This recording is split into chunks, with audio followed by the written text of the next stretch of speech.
अस्सलाम वालेकुम। उम्मीद करती हूँ कि आप सब ठीक होंगे और मैं भी यहाँ पर ठीक हूँ। Welcome back to my channel Aliza Zuhaib vlogs. तो आज मैं बना रही हूँ वनीला स्पंज केक। नाइल की फरमाइश पे काफ़ी दिनों से नहीं बनाया, बीच में गैप आ जाता है, तो आज सोचा कि नाइल को बना के खिला दूँ। तो बहुत इजी रेसिपी है, आप लोग भी बना सकते हैं। मैंने लिए हैं 2 अंडे, जर्दी और उसकी जो सफ़ेदी होती है उसके साथ। साथ में मैंने चीनी ली 1 कप और उसको मैंने अच्छी तरह से विस्क कर लिया। विस्क करने के बाद उसमें मैंने डाला 2 टेबलस्पून ऑयल। आप चाहें तो बटर भी डाल सकते हैं और ऑयल भी डाल सकते हैं, दोनों ऑप्शन यूज़ कर सकते हैं। और मैंने डाला इसके अंदर 1 टीस्पून वनीला एसेंस, जिससे वनीला का फ्लेवर आएगा। साथ में मैंने डाले हैं 2 कप ऑल पर्पस फ्लावर, जिसे आप मैदा भी कहते हैं। साथ में मैंने इसके अंदर डाला है दूध। दूध हमें इस हिसाब से डालना होता है कि हमें कंसिस्टेंसी देखनी होती है, ना तो ज़्यादा पतला बैटर हो ना तो ज़्यादा गाढ़ा बैटर हो, उस हिसाब से हम दूध डालते हैं। डालते रहते हैं, चलाते रहते हैं और कंसिस्टेंसी जो है उसको देखते रहते हैं। और मैंने डाला इसके अंदर बेकिंग पाउडर, वो भी 1 टीस्पून डाला है। और ये हमारे पूरे इंग्रेडिएंट हो गए। इसको अच्छी तरह से मैंने मिक्स कर लिया। वैसे विस्क से मिक्स नहीं करना चाहिए, स्पैचुला से करना चाहिए। मेरा स्पैचुला मिल नहीं रहा था, इसलिए मैंने विस्क से किया। अगर आपके पास विस्क नहीं है या है तो पहली प्रायोरिटी स्पैचुला है। तो ये देख लें, केक की शक्ल कुछ इस तरह आई है। ये मैंने पतीली में बनाया है। होता क्या है कि आपको चेक करना होता है बीच में। तो मैंने क्या किया कि जब मैं चेक कर रही थी तो ये उस वक्त तक फूल चुका था, पर मैंने इसके अंदर छुरी लगा दी थी, जिसकी वजह से ये बैठ गया। पर ये बना बहुत मॉइस्चर है और बहुत सॉफ्ट बना है, पर ये थोड़ा सा बैठ गया तो उसकी खैर है, कोई टेंशन नहीं है। तो मैंने बटर पेपर नीचे लगाया था ताकि जो पैन है उसमें ना चिपके। तो इसीलिए हम बटर पेपर हमेशा से लगाते हैं ताकि आसानी से निकल जाए। ये मैं गरम गरम निकाल रही थी, क्योंकि आप लोगों को पता है नाइल के लिए जब भी कोई चीज़ बनाओ तो नाइल इतने ज़्यादा ओवर एक्साइटेड होते हैं और उनको बस फ़ौरन खाना होता है। और हमेशा मेरे केक्स के साथ यही सीन होता है कि मैं उन्हें ठंडा नहीं कर पाती, मुझे फ़ौरन निकालना पड़ता है नाइल की वजह से।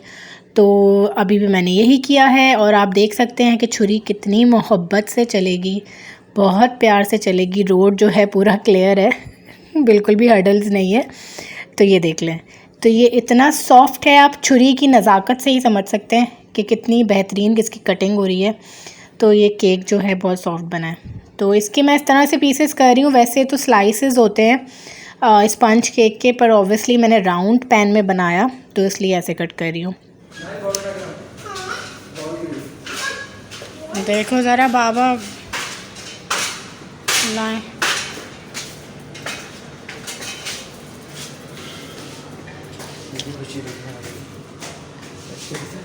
हाय, कहाँ गए थे बाबा के साथ?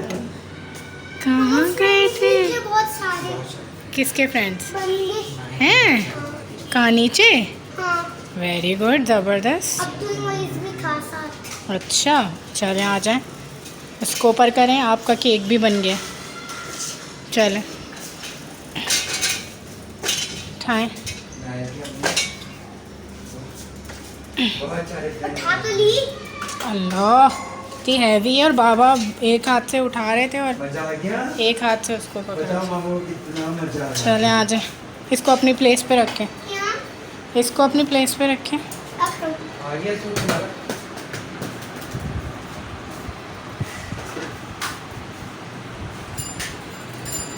हाँ है, बाबा को बुलाओ। अभी नहीं, आप ही खिला दे। अभी मैंने फेस वॉश तो बंद तो कर, बाइट ले लो। चाचा अच्छा कहाँ बाबा? एक खा रहे ना, ये नहीं, सिर्फ एक बाइट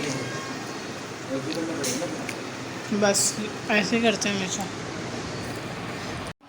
कैसा है? हाँ यमी है, सही बना है। तो भाई नाइल ने तो हमेशा की तरह पास कर दिया। नाइल को पसंद आया। नाइल को हमेशा मेरी बनाई हुई चीज़ पसंद आती है। बहुत रेयर ऐसा कोई सीन होता है कि उनका टेस्ट डेवलप नहीं हुआ होता इसलिए उनको मज़ा नहीं आता। तो खैर, वैसे मैं नोटिस कर रही थी जब मैं वॉइस ओवर करती हूँ तो मेरी आवाज़ बड़ी डिफरेंट होती है, और जब मैं वैसे बोल रही होती हूँ अपनी वैसी आवाज़ में जब वीडियो बनाते हुए तो मुझे ज़रा डिफरेंट लग रही होती है। अगर ऐसा है वाकई में तो प्लीज़ कमेंट सेक्शन में बताइएगा कि मेरी आवाज़ वॉइस ओवर में ज़्यादा बेहतर लग रही होती है या फिर जब मैं रिकॉर्ड कर रही होती हूँ और बोल रही होती हूँ तब ज़्यादा बेहतर लग रही होती है। तो मैंने सोचा कि मैं इसको ज़रा इसमें करके रख दूँ, बॉक्स में करके, क्योंकि ज़ाहिर है खुला नहीं रख सकते। आ जाते हैं, वैसे भी अब सर्दियों वाला मौसम होने वाला है तो मॉस्किटो वगैरह बहुत ज़्यादा हो जाते हैं, तो इसीलिए नुकसानदेह है सेहत के लिए, खुली हुई चीज़ नहीं रखनी चाहिए। वैसे भी कहते हैं कि आप गुनहगार होते हैं अगर कोई आप रिस्क खोल कर रखें, तो मैंने कहा कि मैं इसको बॉक्स में करके रख दूँ। और मुझे पता है ये सब नाइल नहीं ख़त्म करना है। तो जी यहाँ पर मैं पढ़ रही हूँ तस्बीह, और मेरी फ़ेवरेट तस्बीह आप लोगों को पता है इस्तग़फ़ार है, जो मैं हमेशा करती हूँ और आप लोगों को भी कहूँगी कि करते रहा करें। आपके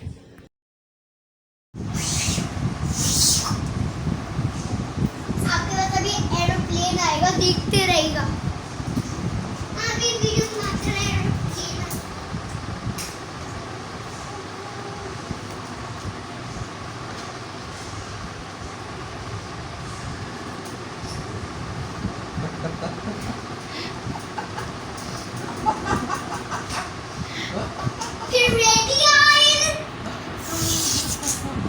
इस पार्सल का मुझे इतनी बेसब्री से इंतज़ार था। ये मुझे ये आज ही रिसीव हुआ है पार्सल, और जो इसके अंदर चीज़ें थी वो मैं देखने के लिए और उसको ट्राई करने के लिए बहुत बेचैन थी, और खोलने के लिए तो और ही ज़्यादा एक्साइटेड थी। पर जब मैंने ये खोला तो मेरी एक्साइटमेंट जो है वो दम तोड़ गई।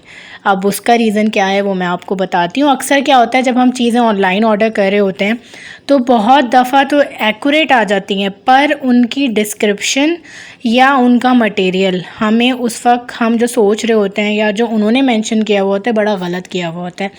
तो मैंने जो सोचा था ये बिल्कुल उसके ऑपोज़िट आया, जबकि मैं इनकी रेगुलर कस्टमर हूँ, इनके प्राइसेस बहुत रीज़नेबल होते हैं।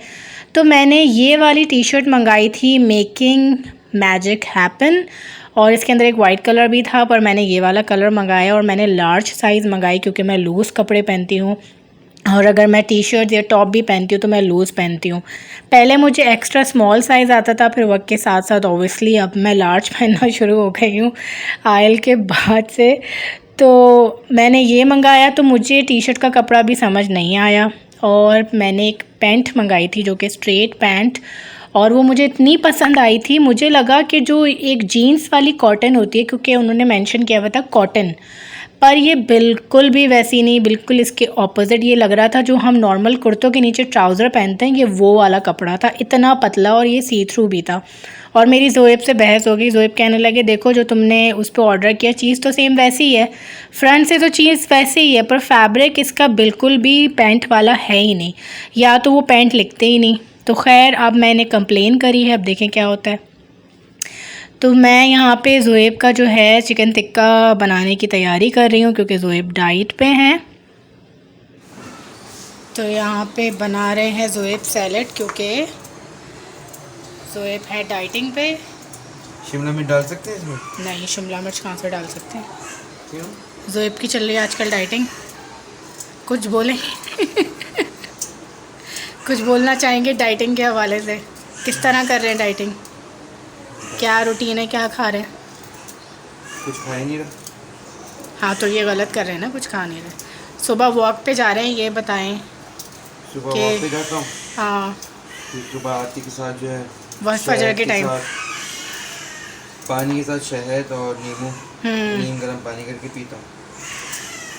एक एग बॉईल करके खा के निकल जाता हूँ ऑफिस। हाँ, तो ये ज़ोएब का सुबह का रूटीन है। पर जब इंशाल्लाह ताला ज़ोएब का प्रॉपर वेट लूज़ हो जाएगा उसके बाद फिर हम एक वीडियो शेयर करेंगे जिसमें आप लोग को बताएंगे कि ज़ोएब ने कैसे वेट लूज़ किया। जब भी मैं डाइट पे होती हूँ या अभी ज़ोएब डाइट पे हैं तो इस तरह से स्टीम वाला बनता है।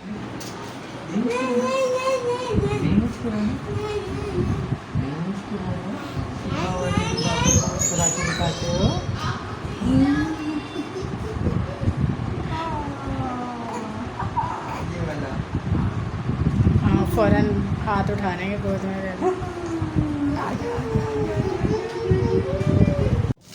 तो ज़ोहेब का चिकन टिक्का भी तैयार हो गया है। इसके आप लोग चेक कर सकते हैं, बहुत इसकी ना जो बोटियां हैं बोटियां हैं वो भी टूट रही हैं, क्योंकि इसको मैंने बहुत सॉफ्ट बनाया। इसके अंदर ज़रा भी ऑयल नाम की चीज़ नहीं है। आपने सिर्फ ब्लैक पेपर, नमक और विनेगर डालना है, उसको मैरिनेट करना है, लहसुन अदरक भी डलेगा और बस उसको आप ढक के रख दें, पकने दें, पानी में पकेगा और उसके बाद तैयार हो जाएगा। Thank you so much my YouTube family, और आप सबका बहुत बहुत शुक्रिया जिन्होंने कमेंट्स किया और मेरे लिए काइंड वर्ड्स लिखे, मुझे मोटिवेट किया। और मैं दोबारा से एक वीडियो डाल रही हूँ और अपने आप से भी उम्मीद करती हूँ कि मैं अब दोबारा डिसहार्ट ना हूँ और इसी तरह से वीडियोस अपलोड करती रहूँ।